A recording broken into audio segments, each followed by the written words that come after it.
অবরুদ্ধ গাজা উপত্যকায় ইসরায়েল পুনরায় আক্রমণ শুরু করলেও মার্কিন প্রেসিডেন্ট ডোনাল্ড ট্রাম্পের পক্ষ থেকে ইসরায়েলের প্রতি পূর্ণ সমর্থন প্রকাশ করা হয়েছে।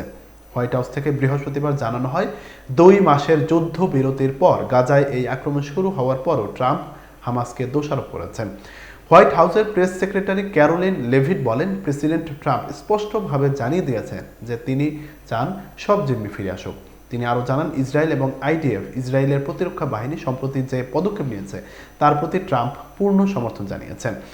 মঙ্গলবার থেকে শুরু হওয়া ইসরায়েলের আকস্মিক বিমান হামলায় 700 জনেরও বেশি ফিলিস্তিনি নিহত এবং 900 জনেরও বেশি আহত হয়েছেন। এই হামলার ফলে 2023 সালের জানুয়ারিতে কার্যকর হওয়া যুদ্ধবিরতি এবং বন্দি বিনিময় চুক্তি ভেঙে গেছে। এছাড়া 2023 সালের অক্টোবরে হামাস যখন ইসরায়েলে আক্রমণ চালায়, তখন থেকে গাজায় ইসরায়েলি সামরিক অভিযানেও 250,000-এরও বেশি ফিলিস্তিনি নিহত হয়েছেন, যাদের বেশিরভাগই নারী ও শিশু। আহত হয়েছেন 1,12,000-এরও বেশি মানুষ।